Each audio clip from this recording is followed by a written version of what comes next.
Hello and welcome to ET Insight, where we get you a 360-degree view of the big picture in business and economy. I'm Sridharan Ramakrishnan, and here's what we have for you on the show today. Anti-corruption crusaders in India may be losing their steam, but the cause is worth fighting for nevertheless. We'll tell you why.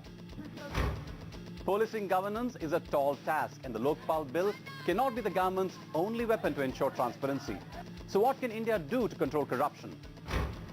And Transparency International's Huguette Labelle joins us to talk about how global economies have clamped down on rampant corruption and what India can do to set its house in order.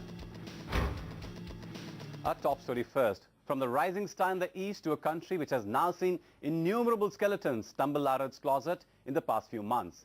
India's fall from grace has been shameful, to say the least. And even though ministers have been arrested and public servants punished, the damage cannot be undone. That's because rampant corruption does take a toll on investor confidence and the economy. Nikhil Shivadas has the details. Public power, black money and private gain. It's a well-known and accepted fact of life in India. हमें system को बदलना है, corruption को काबू में लाने के लिए सिस्टम को बदलना है. But in the past few months, corruption has touched new lows. And even though the government has taken harsh corrective actions like arresting errant ministers and lobbyists, it's still fighting a bitter battle on setting up a framework to ensure better governance. इतने बड़े-बड़े घपले हो गए, उसकी जांच CBI ने की है, लेकिन अभी ये 2-3 मिनिस्टर छोड़ते हुए आजादी के 62 साल में कितने मंत्री जेल में गए? As citizens of this country, we have every right to very strongly demand a strong anti-corruption law. Indeed, India ranks 87th in Transparency International survey on 178 countries. India's score on a scale of 10 is 3.3, indicating high levels of corruption versus Denmark, New Zealand and Singapore that score 9.3.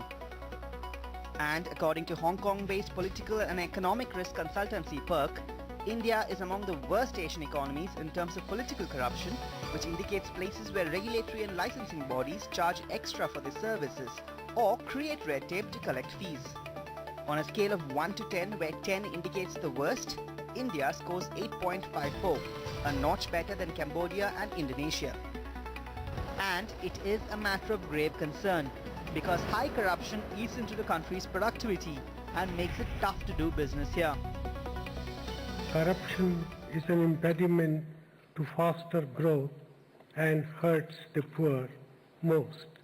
It's a challenge that we must tackle boldly, and we stand committed to doing so. According to a KPMG survey on 76 Indian companies, 68% of the respondents stated that India can achieve more than 9% GDP growth if corruption is reduced. And 31% felt that corruption is a key deterrent to India achieving its 9% GDP growth. Corporate India is already dealing with the negative impact of the several scams that have been unearthed these past few months. At a macro level, I think it's done reasonable amount of harm to the image of the country. You know, everything was going well for us, and we were looked at as a preferred investment destination. And I won't say that we've taken a beating, but it had affected our image. Of course, there is a price to pay for it, and sometimes it results in delays and so on and so forth.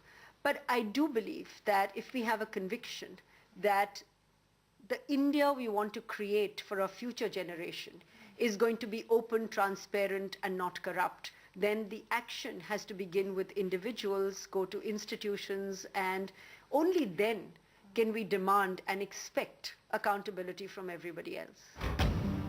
According to KPMG, corruption negatively impacts the economy in 3 ways. It leads to lesser foreign direct investments, negatively impacts capital markets, and leads to a volatile political and economic environment. According to experts, a 1-point increase in corruption can lead to a decline in FDI flows of up to 11%. You will see a decline in foreign direct investment. There will be a nervousness in terms of investing more in the country. and so on and so forth. In our case, it also is about transactional costs going up. When it comes to business, when it comes to competing, when it comes to investing, I think you have to have some degree of predictability about what you're doing and where you're going in order to continue to compete. You can't say I'm going to open up the economy on one side, but you're going to have to pay very, very heavy transaction costs on the other side and expect to be competitive. Next in line is the capital market. 28% of the respondents in the KPMG survey stated that corruption aids in artificially inflating share prices. 40% stated that it increases volatility in the stock market, and 32% stated that it prevents institutional investors from investing in the long term. You have these political issues that are weighing down on the market, and I personally would expect that there is some minor or maybe even significant government reshuffle somewhere during the summer, and therefore for the market as a whole I think that it would be probably better to sideline. Here it is important to note that some industries have relatively higher instances of bribery and corruption because they are closely linked with multiple parties in the government. So which are the most corrupt sectors in the economy? According to the KPMG survey, real estate tops the list of industries that are perceived as the most corrupt, followed by telecom, the social development sector, financial services and defense. Because of the controls which government and local authorities hold in real estate, corruption is still manifest, and it is huge as far as real estate is concerned. This actually drives up cost of constructing of projects, and obviously that is one of the reasons which makes property unaffordable to the common man. That's bad news, because corruption is one of the key drivers of illicit fund flows.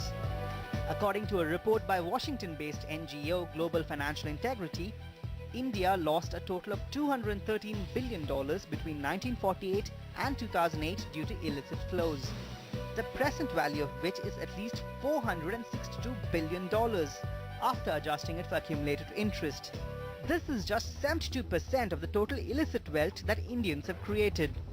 The balance 28% resides underground domestically.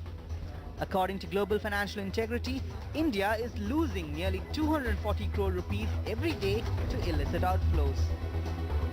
If that capital would have been retained, we could have diverted that capital for infrastructure development. We could have used that capital for improving nutrition among the poor. We could have used the capital for various other social programs, for poverty alleviation in general, for meeting the Millennium Development Goals of the United Nations. India is slipping behind in that reaching that target, the MDG targets. So there is a whole range, and plus we could have paid off our external debt completely.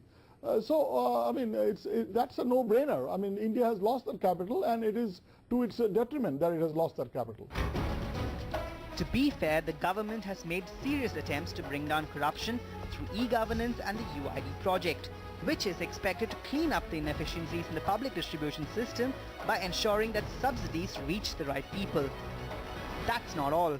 Early this year, Congress President Sonia Gandhi had also announced a 5-point agenda for probity in public life. Last but not the least in any way is the fact that despite much resistance, the government seems determined to table the Lokpal bill in the parliament during this monsoon session. But all that is not nearly enough, because to do away with corruption, India needs to have a strong regulatory framework, bring in total transparency in governance, and above all have a firm political will. So just how weak are India's anti-corruption laws? And is the Lokpal bill the magic formula to deal with this rampant problem? That and more is coming up in just a bit. Stay with us.